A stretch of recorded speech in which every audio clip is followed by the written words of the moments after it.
Gentlemen, a new Dodge Brothers motor car is ready for you. It marks the culmination of months of planning, research, and testing on the part of the engineering, manufacturing, and sales departments.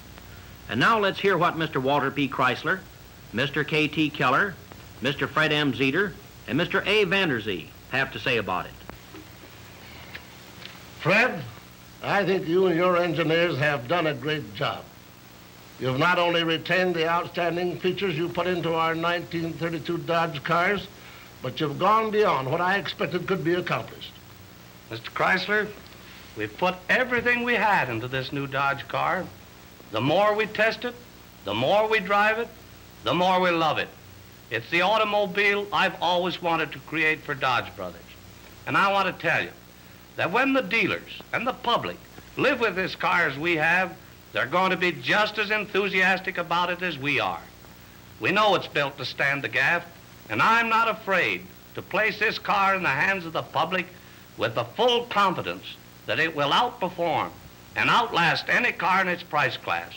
It's got that good old Dodge dependability, plus everything that the public want today. Fred, you're proud of this car, aren't you? You're damn right I am. KT, how do you feel about it? Are you set to build a lot of them? We're not only set, we're raring to go. It costs a lot of money to put in the new equipment and rearrange the plant so that we could build the car that Fred's laid out and produce it at the price we planned. At the start, it looked impossible, but the job's been done, and we've found ways and means to keep our costs down and still give them the highest quality Dodge has ever produced. There isn't another plant in the country that could match this car at its price. Not boasting, are you, KT? I worked for you too long to do that. Van, you think we're giving the dealers what they want? In my opinion, Mr. Chrysler, it is far beyond anything our dealers anticipate. And when they see the car and hear the price, you won't be able to hold them back. I think you're right.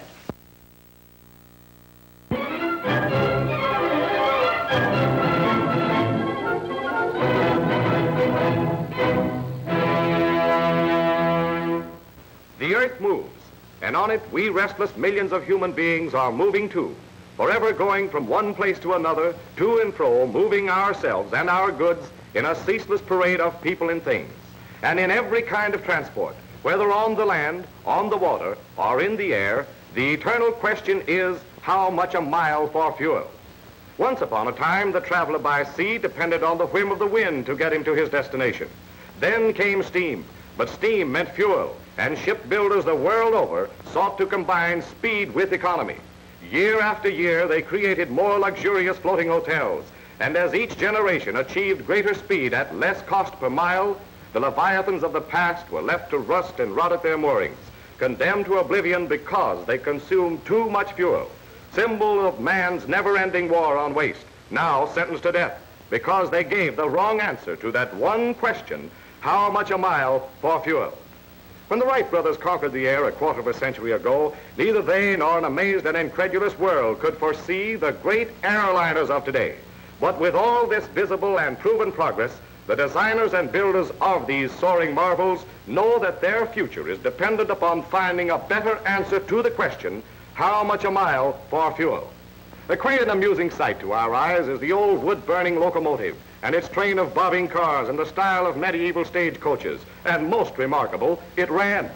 More efficient because of greater power and economy were the coal-burning locomotives, and with each advance in design and construction came a better answer to that persistent question, how much a mile for fuel?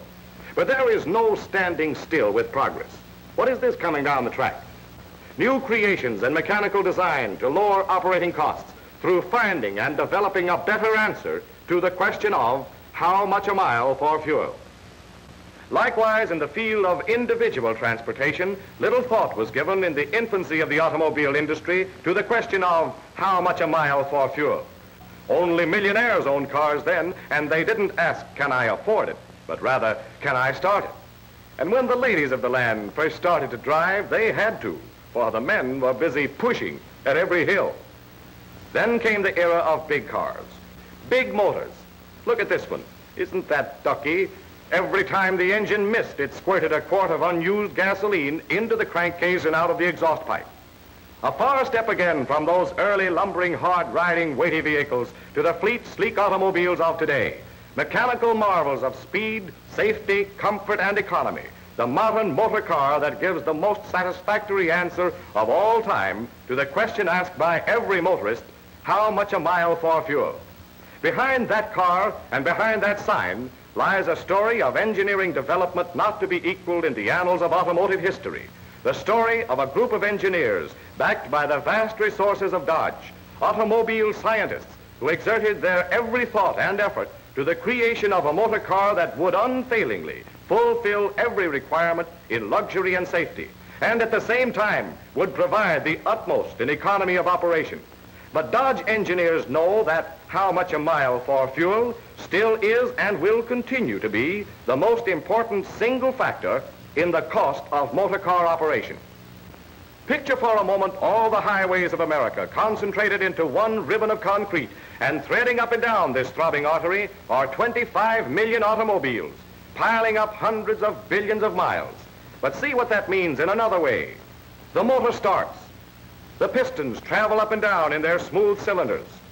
The wheels turn, and at every turn, gasoline, precious gasoline, costly gasoline, flows from the tank to the carburetor and is consumed in a fiery explosion within the engine. From the precious reservoirs of the earth must be drawn a mighty cascade of gasoline, 15,000 million gallons a year taken from nature's storehouse, a river of gasoline, in reality, a river of liquid gold, flowing from the pockets of motorists to turn the wheels of America's motor cars. More and more, the thinking motorist is demanding economy along with the other essentials of a first-rate car. He is asking, how much a mile for fuel? More and more, the heavy, poorly engineered, gasoline-thirsty cars are joining other uneconomical units of transportation on the scrap heap of obsolescence.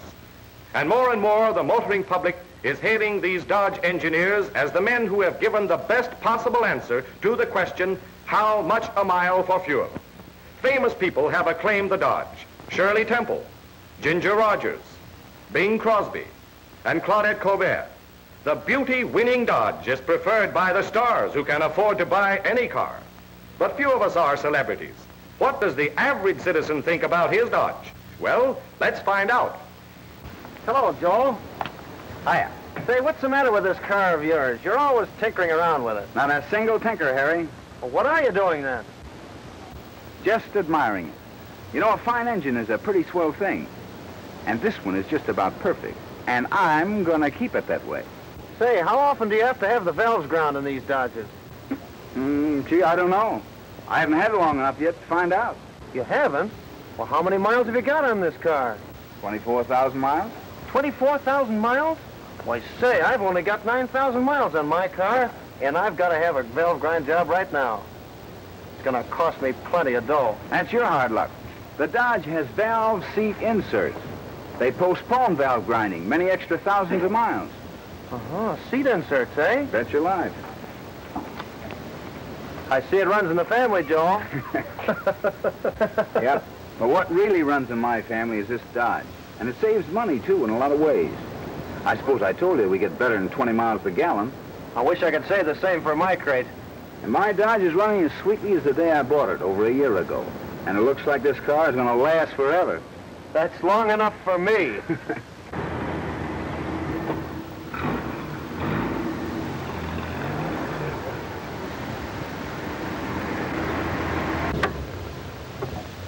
Amy, I can't understand how you can park a car like that. It takes me simply hours. My Dodge just about parks itself. Well, I'd be scared to death driving in all that traffic. Don't be such a fraidy cat. Well, in the first place, you know how easily the Dodge handles. And then it has an all-steel body and hydraulic brakes. My dear, how do you know about such things? Well, I'll admit I'm not much of an engineer, but I do know how genuine hydraulic brakes stop a car. Well, I shouldn't feel safe with any other kind. Well, aren't they more expensive? Carol, if I tell you something, promise not to breathe a word of it? Why, of course.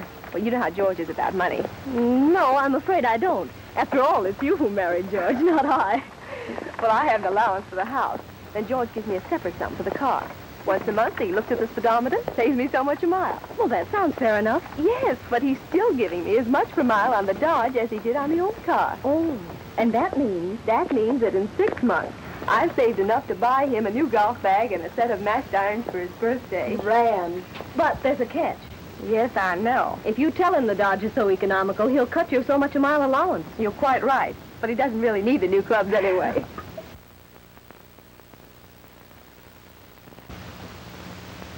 How's the balance sheet, Charles? There it is.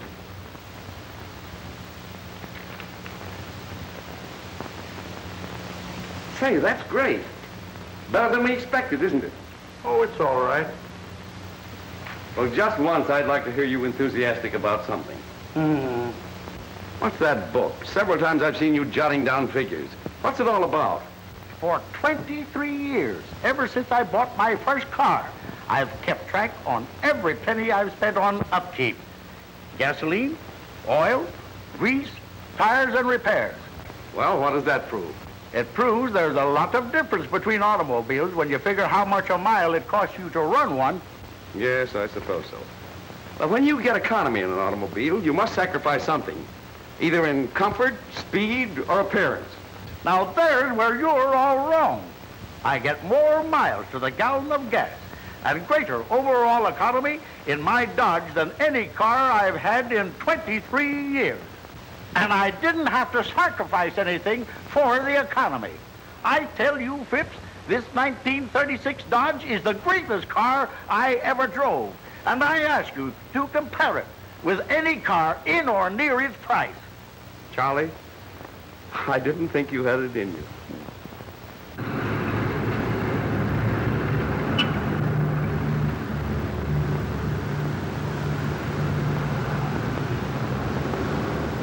Thank you. Thank you. Hello, Mr. Lee. Hello, Art. Well, if the busy little salesman hasn't gone and bought himself a new car. Why all the dog, Art? I'm not putting on the dog. I'm saving money. How's that? Well, Mr. Reed, our secretary and treasurer, bought that new Dodge for me to cover my territory. But you always used a smaller car. Actually, the cost per mile is less than with my old car. And that includes gas, oil, tires, and repairs. Mr. Reed had it all figured out, and it works just like he said it would. That new car is certainly doing you good. I never saw you look better. Thanks. Matter of fact, I'm not nearly as tired at the end of the day. Well, you know, I sometimes drive until midnight to get to the next town so I can get an early start in the morning. I tell you, Mr. Lee, that Dodge is the finest Say, are you selling Dodges now? Well, when I get to talking about that car, I just forget all about my business. Well, what can I do for you? Well, let me see. I'm going to have a run. Come on in, Mr. Kent. I'll show you the plans.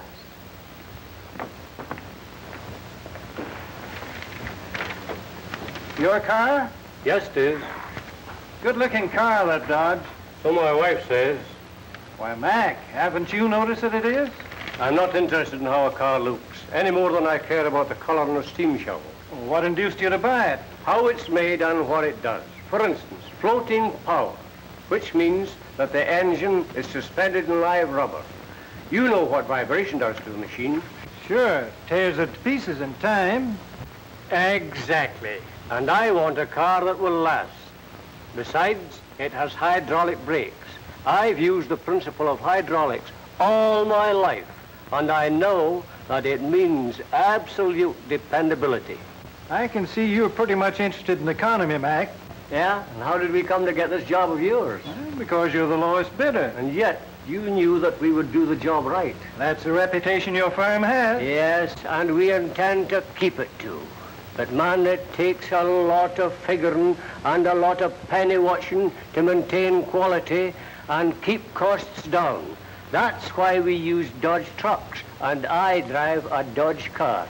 Those Dodge engineers are just as interested in saving me money on gasoline and upkeep as I am myself.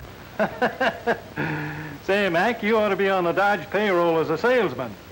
You'll find Dodge owners everywhere bragging about the economy of their cars. Must be a thrifty car, Mac. I do believe if you go back far enough, you'll find that the founder of the family was a Mack Dodge. Men and women, engineers, salesmen and professional men, those who drive little and those who drive much, city drivers and cross-country drivers, everywhere, Dodge owners are spreading the good news of that automobile, are telling the world that Dodge is a step ahead of progress, scientifically engineered for comfort, safety, and economy. The money-saving beauty winner of 1936, the car that is the choice of the thinking and discriminating buyer, the car that gives the best answer to the question, how much a mile for fuel?